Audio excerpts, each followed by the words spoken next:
Let's start off with the most electric Mariners season this year. Victor Robles. What is his grade? He gets an A for me. Because remember, these are on curves. What do we expect Robles to do, and what did he actually do? How we grade Julio, given what his prestige is different than how we're going to grade Victor Robles. For what he was expected to do when he signed here, and what he ended up doing, A. It's not even close. A+ for me. Oh, even better. Blew it out of the water. He was positive in everything run value on Savant, which is great. All the things he brought to the Mariners, like the personality he brought, the speed he brought, the contact ability he brought, something the rest of the roster did not really offer from April through the end of July, really. Like it was nowhere to be found. But Victor Robles was bringing it essentially all on his own. He was the type of player the Mariners so desperately needed this season. And I'm struggling to think of what the Mariners season would have looked like this year if they didn't pick up Victor Robles for essentially free. I'll tell you what their season would have looked like. Yes, technically, did he put up 3.2 wins above replacement? Yes. So in literal sense, in analytical sense, if you want to say the Mariners would have been an 81 to 82 win team without Victor Robles, okay, you can say that.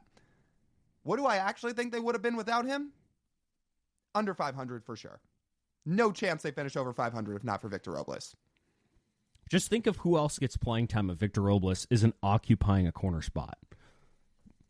You want to have your pick of the litter? Dom Canzone's 652 OPS. Mitch Haniger's 620 OPS. Cade Marlowe, who we barely saw, only got 8 at-bats this season. Dylan Moore's 695 OPS when he's in the outfield this year. Jonathan Clase's 631 OPS before he got traded. Do any of those intrigue you? Not entirely. Not entirely. I got to be honest. Yeah, there is no way you finish over 500 without Victor Robles.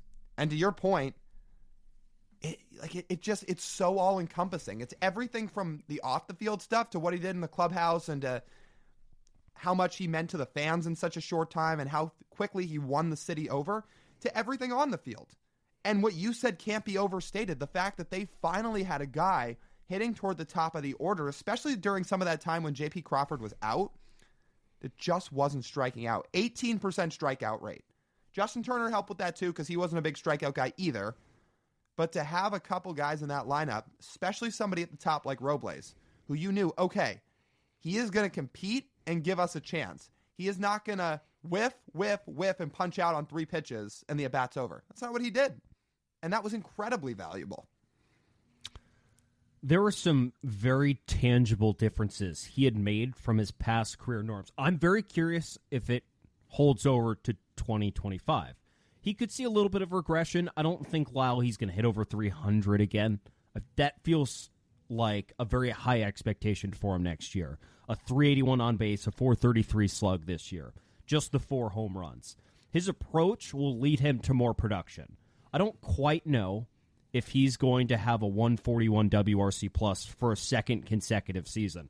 It would be one of the most remarkable, like, multi-year turnarounds that a player has had recently if he goes from what he was in Washington to what he was this year in Seattle and then continues it on for another season.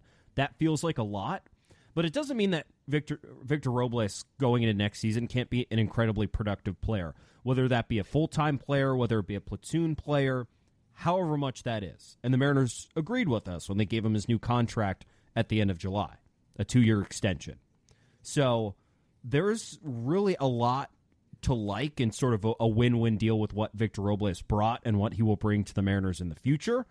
And hopefully, we get to see him and full-speed Julio for a whole season together playing their best, because I don't know how many other tandems in baseball can match the level of fun, the level of swag, the level of really just personality that those two can bring to an outfield. Like, seriously, desperately needed. We talked about it when Victor Robles got his extension, but, like, the injection of personality in the outfield was a legitimate thing. Dead serious. A legitimate thing that Victor Robles brought that was just sorely lacking in this outfield this season. It's really nice to see. You're talking about just those two guys. Shouldn't we throw Randy into that too? Yeah. Well, Randy too, but at that point, it was just Julio and Robles for 2 months before Randy got there. Mm-hmm. Yeah, for sure. But in 2025, when you talk about looking out at the outfield, those three guys, that's pretty fun. I will ask you, though, if Victor Robles' role is going to be a platoon guy, from which side? Because the guy for his career, at least when the Mariners brought him over, said, okay, he can at least be competitive against lefties. Well, Victor Robles this year had a 98 WRC plus against left-handed pitching and a 163 against righties. Which side? Well, based on how the Mariners operate, Lyle, they'll just let him hit against lefties. Come on, you know this. They're just going to look at handiness. That would be actually unreal. It would be. What would it surprise you? No.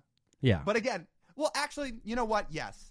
Because we can pick apart this franchise for a lot of things, but we know that front office is very, very analytically sound. They've got this number in front of us. They've got it in front of us because we've got it in front of us, and they've got a million other things in front of them too. There's no way they see that and say, yeah, he's not hitting righties again. But they also probably don't think he's that bad against lefties for another season. If they truly believe he's turned a corner offensively with what he's brought, they wouldn't think that he's going to be that bad against lefties again. So it sounds like to start the year, he should just be the full-time right fielder. No platoons. Whoa. What a concept. No platoons. Incredible. If only they would listen to that part, too. Mm-hmm. You know what? I would say I'm willing to give him the full-time job to start. Seriously. Yeah. I am. To start, if he shows some struggles and regresses a little bit, which, again, is very likely. Let's just remember, Lyle, he only played a little bit less than half a season's worth of plate appearances as a Mariner. Let's just bring some context in. There's still a lot of plate appearances left on the table for what a full-time player could bring. So the numbers aren't, 650 to 700 plate appearances of a 141 WRC plus. No, it's just like 300. Yeah. No, you're right. But again, that's why you start him out in the full-time role. You gave him the contract. He put up the season he did. I think he's earned it at this point. And the fact that against the side of the handiness of pitchers that he supposedly was going to struggle against in righties, he did the opposite. He was a legit all-star / MVP candidate within that time sample against right-handed pitching. 163 WRC plus, those numbers win you MVPs. So, yeah, let him start as the full-time guy, and if struggles occur, fine. You can adjust as the season goes. If he ends up hitting lefties better in 2025 because things either regress or just shake out that way, then he platoons. But let him start out with the role. I'll say this, too. I've got 2 more points I want to hit on with Robles. You talked about the 77 games. I mentioned earlier he put up a 3.2 WAR for the year. This isn't perfect science, but is it pretty crazy to talk about that when you prorate that WAR over the course of a full season for Victor Robles, that spits out a guy who is living up to the hype that he once was as a prospect? That's a 7-win season, or near to it, if Victor Robles plays a full year at that rate. 7 wins. The guy was a top 5 prospect once upon a time. And we know it takes some guys longer than others to figure things out. Sometimes it takes a change of scenery. Will Victor Robles put up 7 wins in 2025? I'm not going to bet on it. But when you look at what he did this year, that's pretty crazy to say. You say, yeah, that right there is the guy who was a top 5 prospect. Ranked higher than Juan Soto. Let's not forget that. Mm-hmm. Way higher. It was Bryce Harper is about to walk in free agency. Look, we have a top 5 prospect. We should be okay. Mm-hmm. That was almost the expectation there for him. That's crazy. That's a little crazy proration. I have one more point to add on here too before you get to your last one. Just to paint a broad brush over Victor Robles' turnaround, I want you to hear some of these fastball numbers he had in the past, and then what he turned around to do in. Did I take your last point? This is what I was going to bring up. Yeah, so okay. Yeah, go ahead. And then what he did with the Mariners in 2024 and what he was starting to do with the Nationals before he came here. He had historically sucked against fastballs. legitimately terrible. He could not catch up to velocity. It was a huge issue for him. He's +9 run value against fastballs this year. Previous years was -1, -4, -6, -7, -8. Terrible. At like a pitch that goes straight into the zone that you know is coming, can't hit it. But this year he was really good at it. He was good against most pitches, but fastballs were his best pitch this year. A total 180 from past years. And it shows that we've seen the breakdown of his new stance and what he brought starting last year in Washington. He got hurt. He wasn't able to get a full season in. This year, was continuing to do that, comes to the Mariners, gets more opportunity to play, and that widened stance, the almost lower Gene Segura hands, really helped him. I mean, really helped him. Eliminated the leg kick, focused on contact. The difference was just night and day. And the Mariners are ever so happy that it was. And against those fastballs, he slugged 600. 600. Victor Robles, the guy who couldn't catch up to fastballs most of his career, slugged 600 against heaters with the Mariners in 2024. Pretty cool. And like you said, he didn't always hit other pitches great. He struggled with secondaries when he was in Washington, too. Yet another reason he had problems as a hitter. He turned a lot of that around this year. It wasn't just fastballs he was hitting.